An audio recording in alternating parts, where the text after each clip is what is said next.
Yeah. You want to like him, but you can't. Are you listening?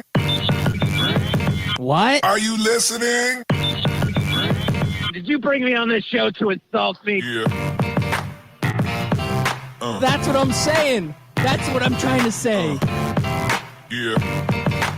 Hey, y'all don't want it with us, man. You straight gangsters over here, Straight man. gangsters.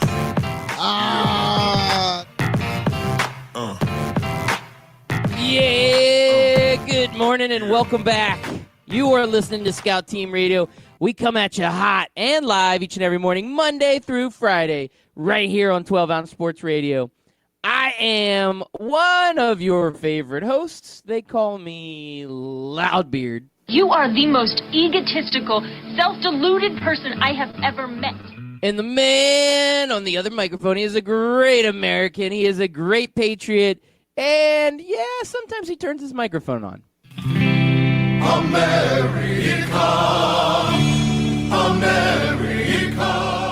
Yes, ladies and gentlemen, boys and girls, children of all ages, it is your boy Chris America coming to you live this Tuesday, September the 24th, 2019. And Loudbeard, I'm going to do my best to make this a happy show, a cheerful show, because after this sports weekend for you, this football weekend, man, I feel for you, buddy. Oh, yeah, this was a tough one. And you don't know this part of it, but my fantasy football teams didn't do so hot either. So it was a tragic weekend. I've been spoiled because my UCF Knights have gone on a tear and a winning streak for so long that I've been very, very blessed in that matter. But, they lost on Saturday. Well, my professional football team, they've been losing a lot lately. So you think if my college football team loses when it usually wins, that my professional team that usually loses could maybe squeak out a win for me on Monday Night Football. Don't you think that would be fair? I mean, sounds fair to me. Well, that's not the case, is it? I guess I'll jump right into this Monday Night Football matchup because I am a big Washington Redskins fan. I have been since birth. And, this is a tough season. Now, my expectations going into the season weren't very high, but they get a marquee matchup against the Chicago Bears in that amazing defense led by Khalil Mack. And this was an opportunity for the Redskins to bounce back. The Giants were 0-2, and then they had that dazzling comeback performance by Daniel Jones to give them some life. I was hoping I could get something like that out of my Washington Redskins, but no. As it had happened previously this weekend, one of my teams, now both of my teams, I got to witness go down 21-0 in the first half of this game. And at that point, I realized all hope was lost. And that is kind of the story of how it goes. And, Chris America, I don't even know how to describe my feelings right now. My emotions, everything right now, it's difficult to put down on a microphone. But, I guess we just have to move on. And I have to wonder, where is Dwayne Haskins? Why did he not play in this game? I thought once it was like 28-0, I sat there and I thought to myself, okay, this has got to be the perfect time to just throw the kid out there, see what he can do, let him get some playing time, some NFL experience in the regular season against a great defense, and just put him out there. And nope, not going to do it. Case Keenum stayed out there no matter how many interceptions he threw, no matter how many times he got sacked, no matter how many fumbles he had. Yeah, no, that may have been a tough spot for Dwayne Haskins, but I'm with you right now. You're 0-3. What is the point of keeping Case in there? Now, Jay Gruden was interviewed after the game. They typically do the press conference with the coach. And during this game, fans were chanting for Dwayne Haskins because it was in Washington. Fans were just chanting for him. So the obvious questions after the game to Jay Gruden are, when is Dwayne Haskins going to get his shot? You spend a first-round draft pick on this guy. He's apparently the future of the program. Why is he not in there? So Jay Gruden, some of his comments were, I can't be changing people every 5 minutes. This isn't fair to Case. He just got put into this new offense. He needs time to create some continuity. Does that sound like it's okay. I mean, Case Keenum had 5 turnovers and isn't the future of your program. Why is Jay Gruden so hesitant to put Dwayne Haskins in? I don't understand. This kind of reminds me of the old RG3 debate, right? Like, wasn't he reluctant to put RG3 in the first season? Like, it wasn't a pick he wanted. That was always the story, that it was always Kirk Cousins. Yeah, but wasn't that Shanahan? Was that Shanahan? I thought, you might be right. I thought Gruden did draft. No, you're right. My bad. That's your team, not mine, so I'm not going to argue with that. Then, yeah, I don't know what the deal is. That's why you drafted the guy first round, especially when you look across the NFC East and you see another guy, another team, another divisional rival going with a younger first-round pick that they had, and it worked out for them. It worked out great. It put a new spark in it.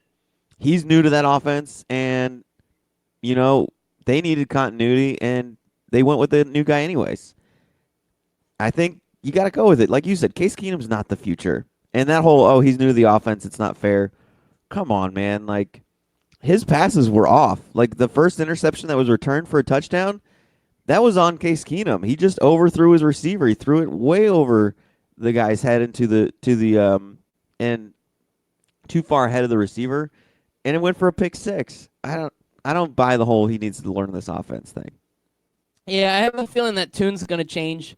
When the game's fresh, you kind of you think that way, but I have a feeling there's going to be some additional pressures on Jay Gruden as the week goes on. Now, the one question I have, and maybe this is me just overanalyzing it, but maybe, just maybe, Jay Gruden's looking at Dwayne Haskins, and he doesn't see the potential in Dwayne that maybe we're hoping that we're going to get out of him. Maybe we're running into that typical Ohio State quarterback where they're all flashy in college and maybe not enough substance in the professional world. But with that being said, you still got to give the guy a shot, right? Like, he's got to get in the game. Yeah, there's only one way to find out. And you didn't draft him as your first round pick just to be like, oh, wait, we forgot Ohio State quarterbacks don't do well. Right, but he's also seeing them in practice and stuff. I'm thinking like maybe the curse of the Ohio State quarterback is coming in, and Jay Gruden sees him in practice and is like, "Oh God, this is another Jamarcus Russell." Maybe, but again, there's only one way to find out. Huh? Yeah, got to get him some game time, right? You got to find out. I think honestly, if this continues this route, Jay Gruden's got to go. Yeah, that was my next question for you. So. At this point, do you see Jay Gruden making it through the year? No, I don't. Not with the way your owner is. Yeah. Now, the owner, I think, has kind of changed over the years. When he first started ownership of the team, he would give guys like a year and a half, and then fire them. And I think it was a little premature. Now he's kind of like, okay, you know what? That doesn't work. You're never going to get anywhere by having new coaches every other year. So he's given Jay Gruden a lot of time. And Jay Gruden really hasn't performed up to expectations. The teams look good on occasion. It's a shame because last year when Alex Smith was running it, that team looked good. Had a great record, 6-3. Once Alex Smith went out, you could just tell that there was a lot of weaknesses all around that Alex Smith was overcoming. When you had a good veteran quarterback that was able to really get the offense moving the way it should, it was different now. And something else that really throws me off, Chris America, your guy Josh Norman, ever since he left the Carolina Panthers, we talked about this a few weeks ago, but watching it last night, Josh Norman is the weakest link on that defense. Is that crazy to say? We already talked about him, earlier in the week or last week, but it's crazy to say because he was such a phenomenal cornerback, but I don't know, man. You've seen him more than I have. I don't watch that many Washington Redskins games, but he's disappeared. I don't know if he took his money and said, I'm good. I'm just going to come out here and just play, but not go all out, or if he's just lost a step. I don't know, man. Yeah, and it could be a little bit of both, right? And when you're a young guy and you haven't gotten that big paycheck, you haven't gotten that big payday, you're hungry, you're motivated, you work your tail off all off season, you do everything you can. You get that big payday, sometimes it's not as easy to get into the gym at 5 a.m. every morning and then stay till 10, 11 o'clock at night. It's not that easy, right? Like all of a sudden you're like, well, I've got 4 or 5 million sitting in the bank, plus I got another 10 million coming next season and this and that and the other. Let me go enjoy my money. Let me go do things. So I think that's kind of the case with Josh Norman, and you see this. One, if you do lose a step as a cornerback, that does hurt.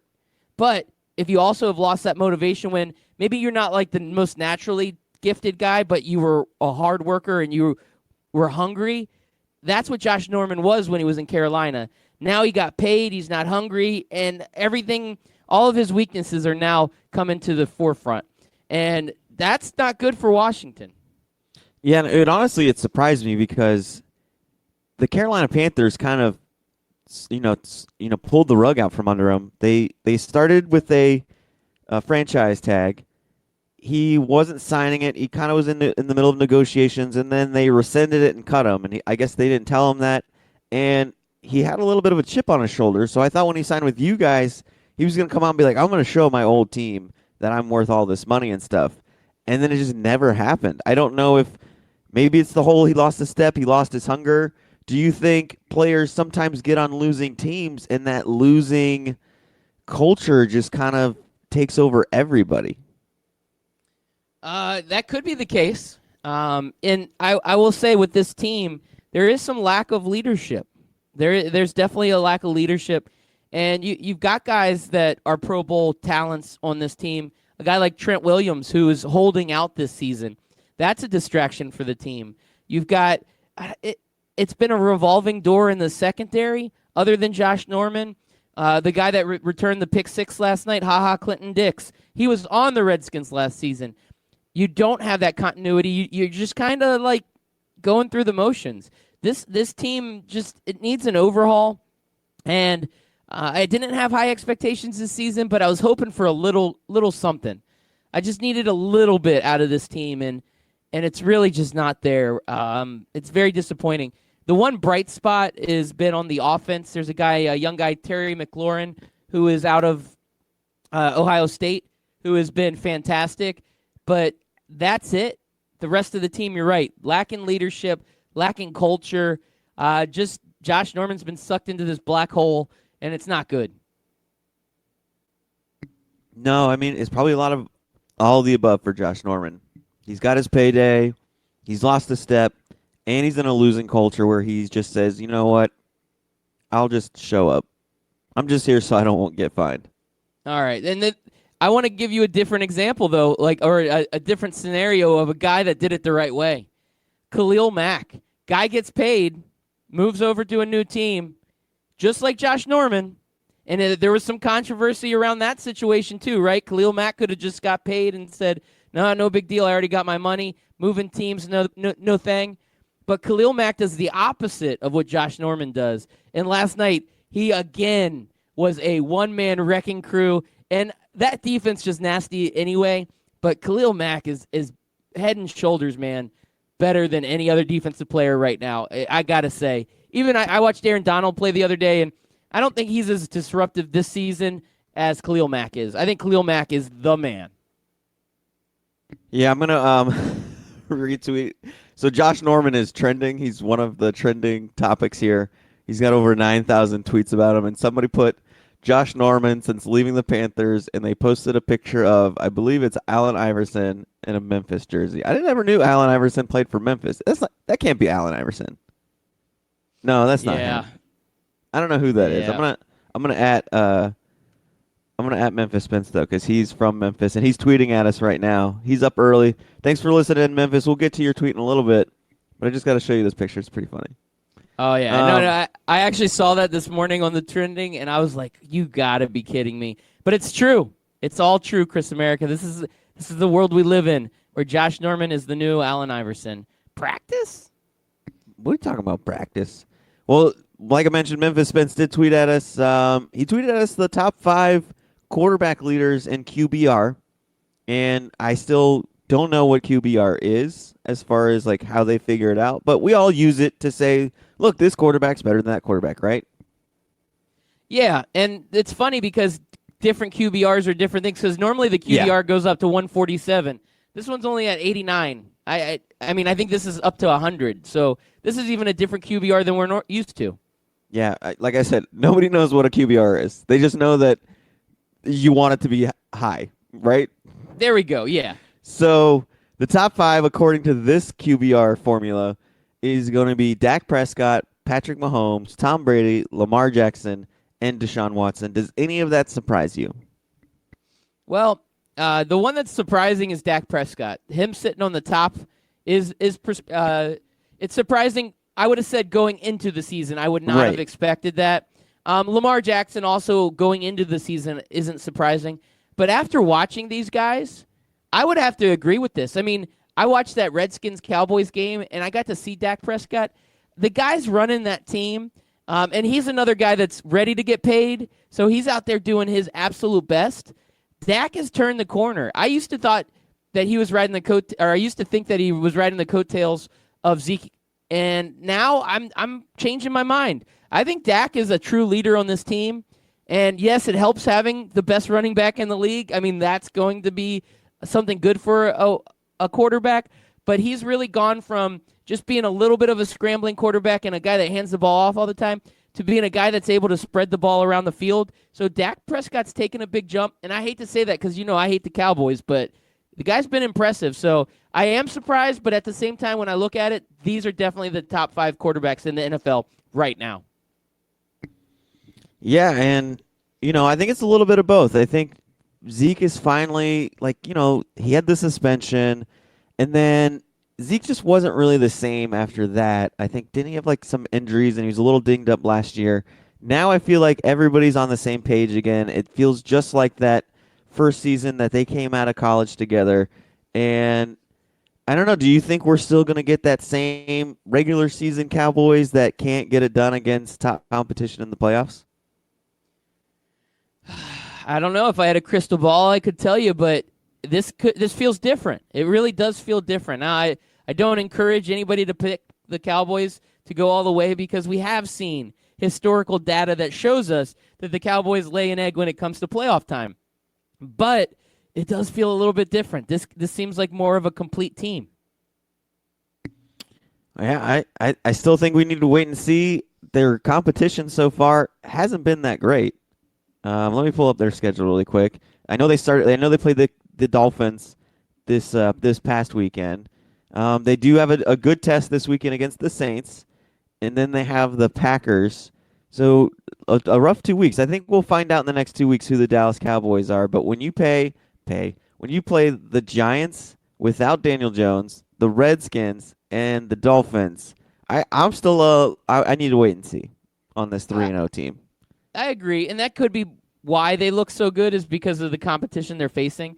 And that's neither here nor there. But I do want to say the NFC only has one quarterback on this list, and it's Dak. The rest of it is the AFC. That's tells me that the NFC has more opportunity for these teams because, you'd think you would see an Aaron Rodgers on there, but when you look at the NFC, the depth at quarterback in the NFC is very, very shallow. There is not a lot of good NFC quarterbacks compared to the AFC. No, you're right. And you brought up Aaron Rodgers and the Green Bay Packers. They're quite the quiet team this year, don't you think? Normally when the Packers are 3-0, people are gushing over them and talking about how they're going to be Super Bowl contenders and Aaron Rodgers for MVP. I don't really hear anything about the Green Bay Packers right now. Yeah, I'm surprised too. And they've done it just, like you said, it's been quiet. I mean, that Monday Night Football, or the, not Monday Night, Thursday Night Football, the start of the season, I think that was kind of a weird start for them because it was a bad game that they won. So when you look back at that game and you're thinking, oh, the Packers aren't that good. No, the Packers are actually pretty good. They've been winning. And they've been just doing their business. They're not asking for a lot of attention. Aaron Rodgers hasn't done anything weird because usually the Packers start out slow, and then Aaron Rodgers has some epic press conference where he says something crazy, and then all of a sudden they get good again, and it becomes like a circus. This year's completely different. The Packers are just going and they're doing what their business, and really nobody's talking about them. I think maybe it's because they're not doing it on the back of Aaron Rodgers. They're doing it on the back of that defense, man. They've allowed 3 points, 16 points, and 16 points in their last 3 games. The defense was nasty looking the time I watched them against the Bears, and they're only scoring, around 20 points a game. So when you're winning 20-16, 27-16, that's all defense right there, I think. Yeah, I mean that's crazy because the defense is good, and that's not what Green Bay Packers as. Usually they have the high-powered offense and that defense that's really suspect. And so this season, the offense is not so high-powered, and the defense is really stout, which is the opposite of how they normally operate. So you're right, Chris America. That's a great point to bring up. Like, what is up with the Packers fans? Maybe the Packers fans are a little afraid to really jump in head first because their offense has been kind of quiet in the first couple weeks. Now, Loudbeard, the Packers have the Eagles this week, and the Eagles quietly lost to the Detroit Lions this past weekend. They lost to the Falcons. They damn near lost to your Redskins. The Eagles were very close to starting the season off 0-3. With the Packers on deck, do you think that the Eagles can't afford to go down 1-4, can they? No, the Eagles can't, and the Eagles, man, they've been a huge disappointment so far this season. And this is a team that a lot of people had predicted to go to the Super Bowl from the very beginning. Very high expectations with this Eagles team, but I'll be honest with you, I think it hurt not having Nick Foles on this team. Now, I get it that you got to move on with Carson Wentz, but Carson Wentz has not looked like the same guy from when he got that injured MVP type season, 2 seasons ago. Once he got hurt and he came back last season and then he didn't quite look the same. He got hurt at the end of the year. The guy's got some problems. I don't know if it's back problems that are just carrying on, but Carson Wentz is not the same Carson Wentz. This team is just not that same Super Bowl caliber team. We're going to look back at this season and say, wow, what happened to the Eagles? Because it looks like they're trending in the wrong direction. And in their division, I think they're fortunate because they are going to play the Giants and Redskins twice in the season. That helps out your schedule. But they might be not as good as the Giants. Or the Redskins might squeak out the next win because this Eagles team is just not that good. I mean, I'm looking at their schedule. They have the Jets. They have the Bills, which are 3-0, but right now the Bills do look better than the Eagles do. And then after that, man, it's not until they play the Dolphins, the Giants, and the Redskins towards the end of the season, towards the last 4 weeks of the season that, they can really try to pick it up. They could very well go 6-10, 7-9, that range if they keep going the way they're going. Now, if they finish this season 7-9, do you think a lot of Eagles fans will look back and say, why did we trade Foles? Why did we get rid of Foles? Well, I think that's going to happen. I think we're gonna have a retrospective on this team. Well, Loudbeard, I actually have an Eagles fan who, in the middle of talking about rescuing babies from a fire, he gives his perspective and his breakdown of what's wrong with the Philadelphia Eagles. Let's take a listen. I seen a guy hanging out the window, screaming that his kids was in there and things like that. So I ran to the back door, see if it was open, and it was. I ran upstairs, and then I was greeted with smoke. I ran back downstairs. By that time, the ladder truck was pulling up, and ironically, one of my old coworkers took the ladder off the truck, raised it up, and was assisting people down. My man just started throwing babies out the window. Wow. We was catching them, unlike Aguilar.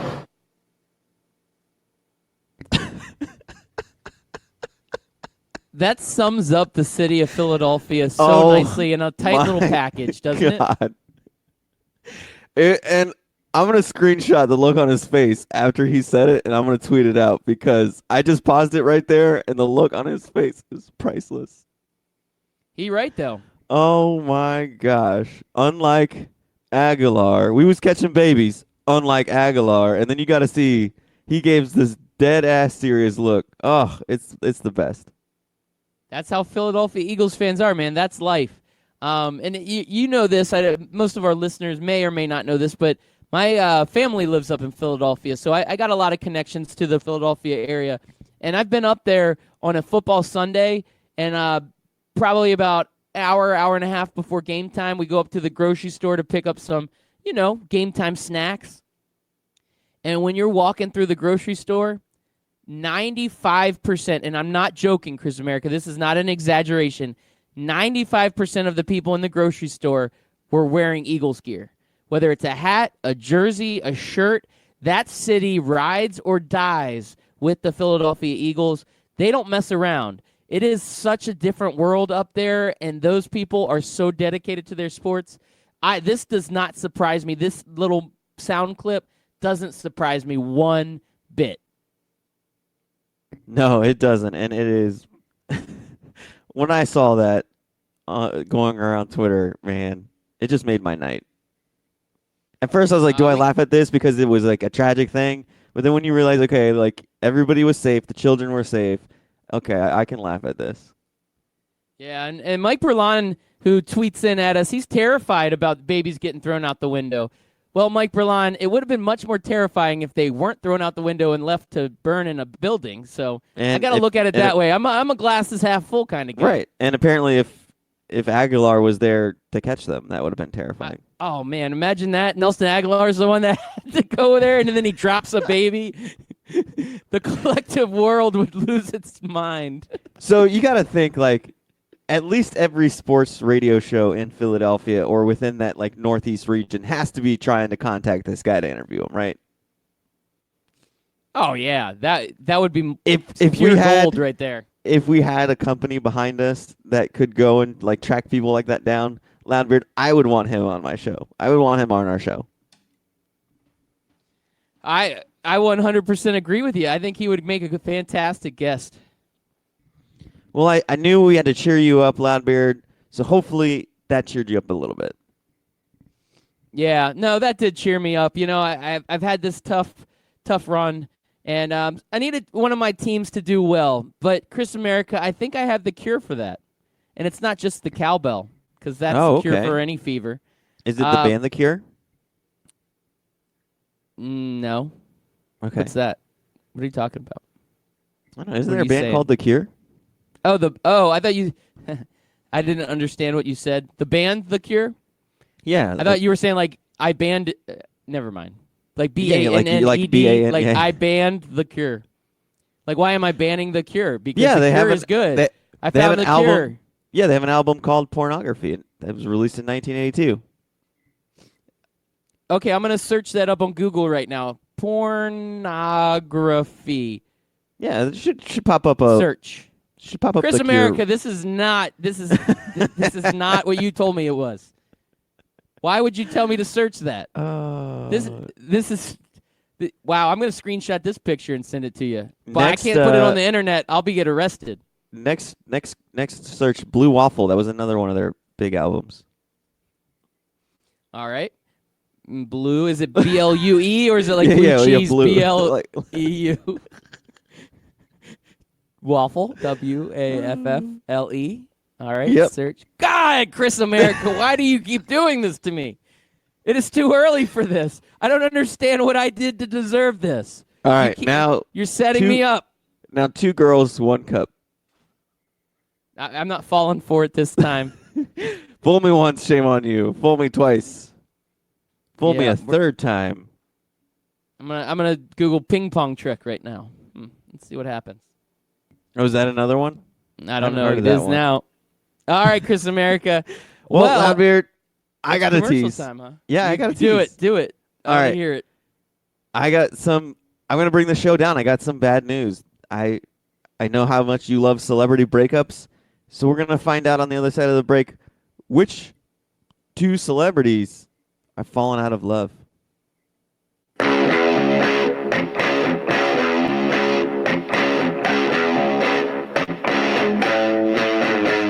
If you've been listening to Scout Team Radio for a long time, you know that myself, Loudbeard, has placed a bet or two in his day. That's right, I've lost the beard bet, I lost the romper bet, but one place I don't like losing is when I bet money, and I can easily do that at MyBookie. That's right, you can go to mybookie.ag, use promo code 12OZSports, and get a 100% deposit bonus up to $1,000. Hey, guess what? That is a lot of money. Do it.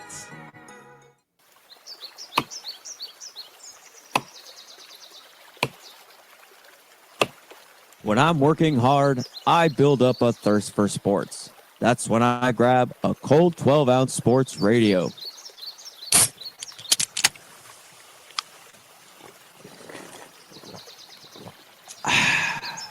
"12-ounce sports radio. Quench your sports thirst." Hi, everybody. Captain Lou here from the Captain Lou Extravaganza, coming to you live every Tuesday night on 12ouncesportsradio.com from 8 until 10 p.m. Eastern Time. Yeah, it's a different name, but it's still the same great show. We're going to have guests every week live on the show, and we'll have your opinions as well as mine, and we'll see whose is better and obviously whose is right. That's every Tuesday night live, the Captain Lou Extravaganza from 8 until 10 p.m. Eastern Time on 12ouncesportsradio.com. Hey, what's up there, listeners? This is your friendly neighborhood Loudbeard, and I'm here to tell you that there's two type of people in the world, those that are on a podcast and those that want to be on a podcast. And if you are one of those out there that want to be on a podcast, one of the first decisions you will need to make is which podcast host you want to use. That's right. If you're thinking about starting a podcast, you need to check out Podbean. Here at Scout Team Radio, we have been using Podbean since the very beginning, and we absolutely love it. They are easy to use, and they have affordable options. Just go to podbean.com/STR. That's right, Scout Team Radio. Podbean.com/STR to get started today. What are you waiting for?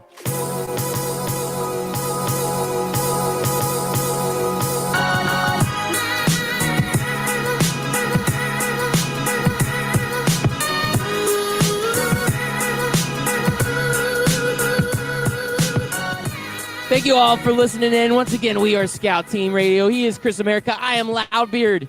We're here every morning, Monday through Friday, 6 a.m. right here on 12-Ounce Sports Radio. We also simulcast on the Full Press Radio Network, and we're part of that Barn Burner Radio Network. We're all over the place. We're kind of a big deal. If you cannot catch us live, that's okay. Go ahead and download our podcast. Anywhere you find your podcast, just search Scout Team Radio, Google Play, Apple Podcasts, Spotify Podcasts. Anywhere you find them, you can find us. We're there. Do it. Also, hit us up on Twitter. We like to get interactive. This morning, we got some hot tweets coming in from Memphis Spence and Mike Berlon. Make sure you hit us up on Twitter. We will read your tweets on the air. We will talk about your topics, your subjects, any of that fun stuff. So hit us up at Scout Team Radio on Twitter. And, yeah, that's a cool thing to do. Well, without further ado, Chris America, man, I hope he's not going to bring me down again. I mean, I had a tough sports weekend. I was able to overcome losing my college team, and my pro team lost, and lost some bets, and lost some fantasy football, kind of losing it all. So I really can't lose one of my favorite celebrity couples either, because that's just really going to send me over the edge. So I hope that's not what's happening right now. But it's not going to happen because Chris America teased it, and he's just not going to come through with that tease. I see how it is. Sometimes that's what this guy does. This is what he does. This is his MO, where he's like, okay, I'm gonna tease you, and then just not come through for it. I know. I'm sorry. Don't be sorry, because I want to know. After all the despair I've had this weekend with my sporting, I just want to know that all of my celebrity couples that I love are going to stay together forever. That's all I want to know. Just tell me that. Well, I'm sorry, Loudbeard. I can't. I can't do that, buddy, because one of the biggest can't do it. Celebrity couples out there, Miley Cyrus and Caitlyn Carter, they're donezo. Yeah. The news came out this weekend that they've broken up. I didn't even know they were together. Who's Caitlyn Carter? No idea. Well, I appreciate that update. But they broke up a week after Miley Cyrus came out with a new song, Slide Away. Is it about breakup? So then now it'll like all come full circle. It's a big marketing ploy. I thought she married maybe. Liam Hemsworth. Was that old news? Was she with Liam Hemsworth? Oh yeah, they were know. engaged and stuff. I thought they were getting married, but hey, who am I to? I don't know. Who? I like So Miley who is Cyrus, Caitlyn though, man. Carter? Caitlyn Carter. I'm gonna find out. I think she's a Hills person. I have no idea. It could be. That could be a Hills person. That would make sense. Now, while you're looking that up, I do have some good news. Good news for one of my teams, Chris America. Oh, hold on. This is weird. Caitlyn Carter has been married to Brody Jenner since June of 2018. I think your news is wrong. Oh, nope. It does say Brody Jenner's ex. Yeah, she is from the Hills. Okay. So that's who Caitlyn Carter is. She's a reality TV star. Well, I appreciate you bringing the hot entertainment news. You know what? Before I get into my good news, I'm gonna tease this. One of my teams, I'm gonna be very happy for, but I'm not gonna tell you right now because you're getting into entertainment news, and I've got some entertainment news for you. And every once in a while, we got to break out some entertainment news. They have cast a new character for the upcoming Batman movie. And it is going to be played by Jonah Hill, but we don't know what character Jonah Hill is going to be playing. So the new Batman has now casted Robert Pattinson as the Batman and Jonah Hill as a villain. Now, we don't know if he's going to be the Penguin or the Riddler, or some people even are speculating Clayface. But do you think Jonah Hill will be a good villain for this upcoming Batman movie? You know, Jonah Hill has had an interesting turn in his acting career. He started off in Superbad, or at least that's the first time I noticed him. And he kind of went a different route after that. He's been in a lot of serious movies. He's taken on a lot of serious roles. So I'm not going to hate on it just yet. I want to give him a chance, see how he does. Now, this is what happens sometimes to these comedians. And I don't know if you're going to follow me on this or not, but, you know, he was the cute, lovable, chubby kid in Superbad, right? Where he was this little crazy, little wacky. And he played that role in a couple movies after that, right? And then he's like, wait a second, I don't want this to be my shtick. So then he got a little bit more serious, and he also lost a lot of weight. And almost when guys get skinny, they aren't as funny. He lost weight, and he kind of lost his comedic edge. Do you agree with that? Do you feel me on that? I don't know. I don't know if I want to go down that rabbit hole, Loudbeard. Okay, we won't go down that rabbit hole, but he was pretty funny in Jump Street Jump Street or whatever. He's pretty good in the Jump Streets. Both. I haven't seen those. Are they good? 21 and 22 Jump Street. Yeah, I mean, I'm gonna say they're good, but it's not like, oh my gosh, this is the funniest movie I've ever seen. But no, but it's like one of those the kill other an hour and a half guys or type whatever. deals. Yeah. Oh yeah. Exactly. It's worth a watch. I thought they were pretty entertaining. Channing Tatum's actually a pretty funny dude in them too. That's one guy that has played a lot of serious roles, but he's a pretty funny guy. So yeah, I mean Jonah Hill has a lot of chops as far as comedic gold goes. On the serious side, he has played some serious roles. So I'm not really sure the direction they are going to go with this villain, but it's interesting that Jonah Hill has now been cast into this new Batman movie.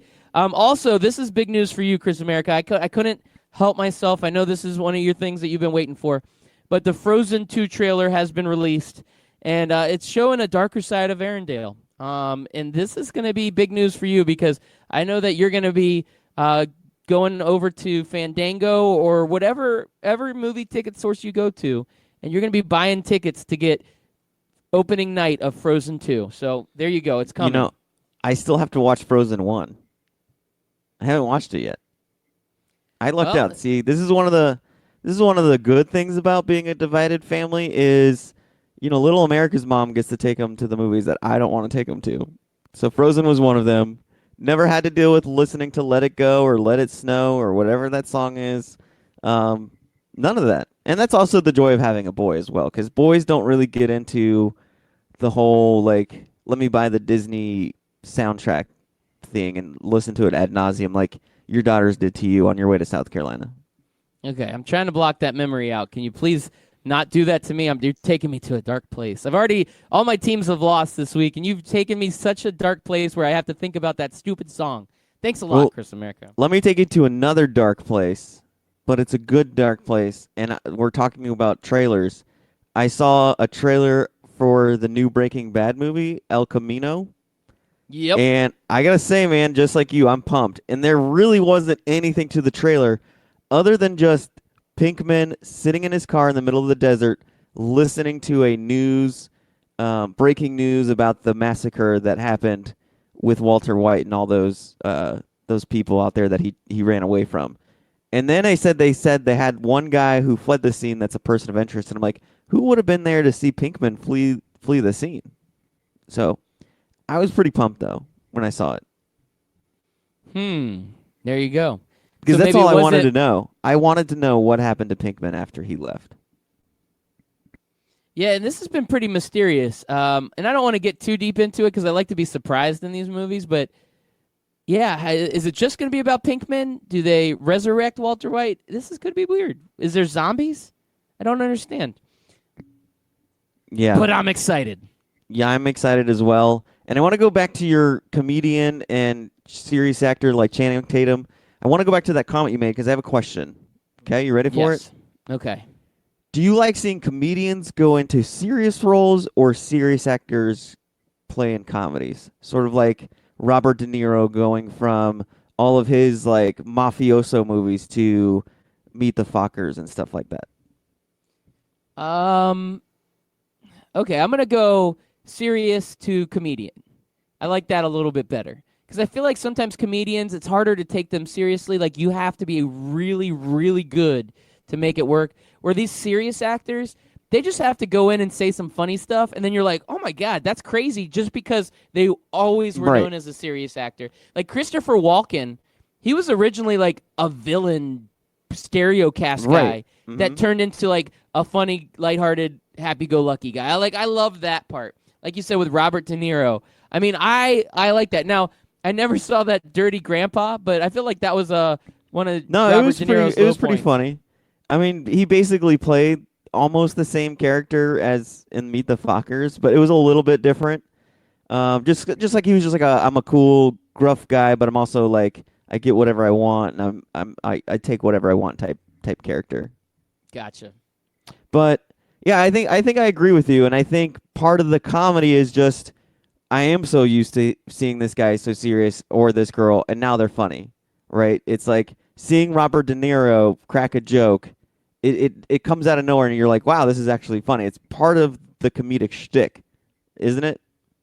Oh, it absolutely is. It makes it so much easier, I think, to have a funny atmosphere because you're playing off the character itself and not so much off of, having to push and really fight for good jokes.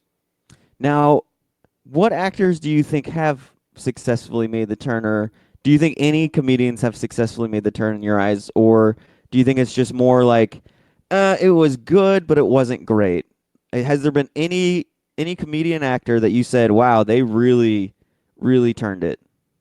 Well, I'm gonna go here. There's actually some really good comedians that have had great roles outside of just being a comedian, like Jamie Foxx originally in Living Color, and he's had so many iconic roles. Ray being one of them.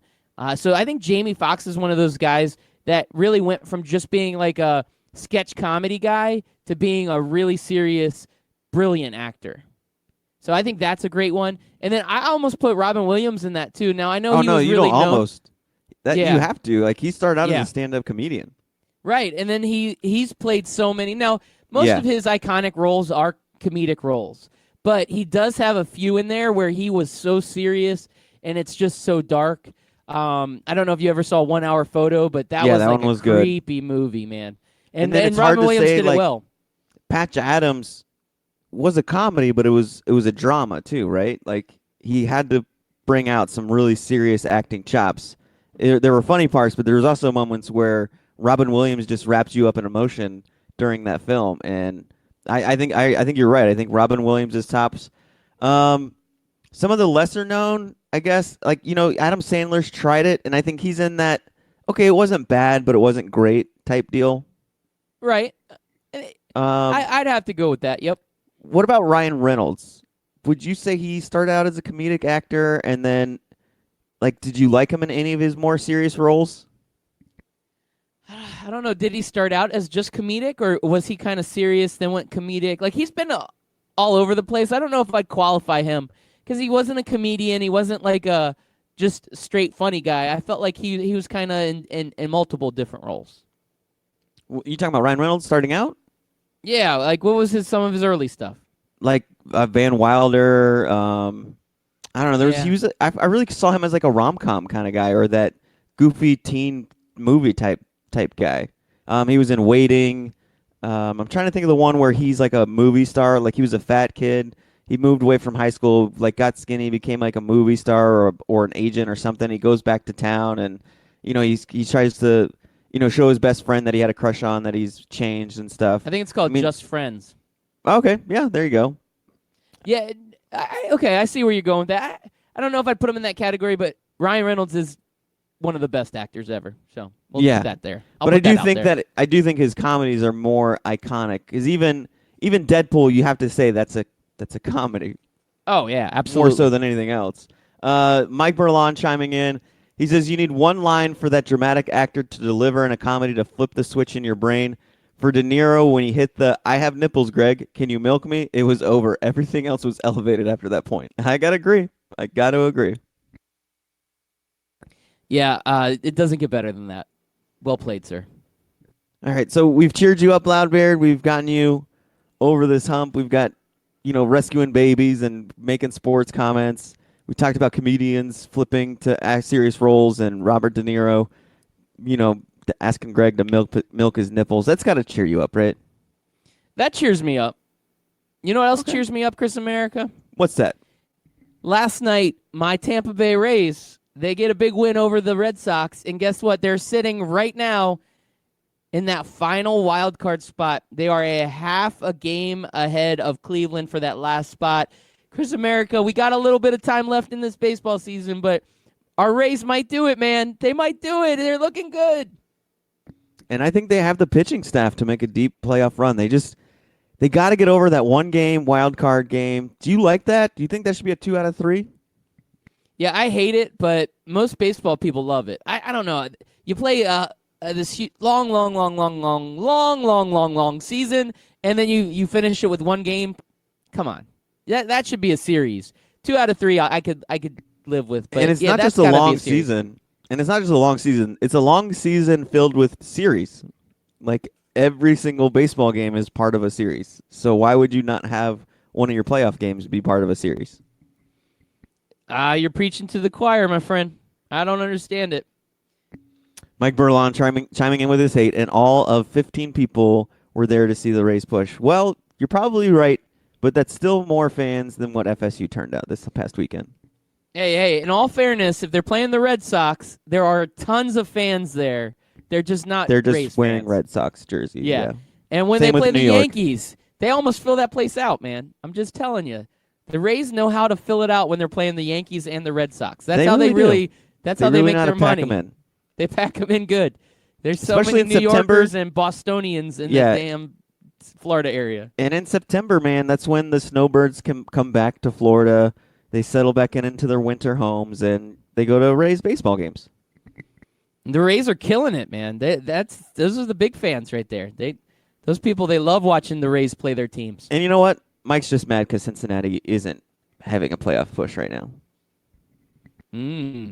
Shots fired. Take that, Mike Verlon. I showed that guy. Yeah, you did. You showed him. So on the NL wildcard spot, we got Nationals and Brewers both sitting 4 games ahead of the Cubs. Cubs and Phillies. I think Phillies are 5 games back. Cubs are 4 games back. Both disappointing. If they don't somehow get a miraculous recovery where there's some sort of epic slide, if the Cubs and the Phillies both miss out the playoffs, I would say a huge disappointment for both of these clubs. Yeah, and it's got to be a huge disappointment for Major League Baseball too, right? I don't think that's what they want as far as the TV, the people who air these playoff games and stuff. Now they'll still hype it up. There's still going to be the Yankees and the red hot Houston Astros and the LA Dodgers, but man, those are two big markets and some big time baseball players not going to be in your playoffs. Although we're used to not seeing your boy Bryce Harper in the playoffs, aren't we? Bam, shots fired. I'm sorry. You're not I should- sorry. Sorry, not sorry. Yeah. Well, I know who's also not sorry. Scott Kaiser. He has been unapologetic about his 49ers and Braves. What do you think how they're going to do throughout these playoffs? Are they going to be your NL favorite going in, or do you still think the Red Hot Dodgers are the team to beat? I do think the Dodgers are the team to beat, but when the Braves come in, they're looking good. It's really hard to predict these things, and I don't want to say one way or another, but sitting on a fence isn't always the best thing to do. But I'm gonna go Dodgers, man. They're too good. Dodgers are gonna be back in the series, in my opinion. Oh man, yeah, I think I might have to agree, man. Dodgers look good. They've added some pieces when you didn't think they could add any more pieces, and usually baseball teams, they don't stick around this long, but the Dodgers, we mentioned it before, they're kind of like those 90 Braves. They've been hanging around. Now those Braves won a World Series. Is it time for the Dodgers to do it just like the Braves did? It is. I think we're ready for it. We need that. Now, Chris America, we only have a couple minutes left. I want to real quick get an MMA question in for you. I hope you don't mind. Daniel Cormier comes out and he says he wants one more fight with Stipe. He wants to finish off the trilogy, but he confirms that it will be his last fight if he's able to make this happen. Do you want to see another Stipe Daniel Cormier fight? Is there an appetite for that in the MMA world? And if so, is it time for Cormier to hang him up after this? I do think it would be time for him to hang him up. The problem is if he wins, that kind of sucks. Like, you become champ and then you got to relinquish the belt.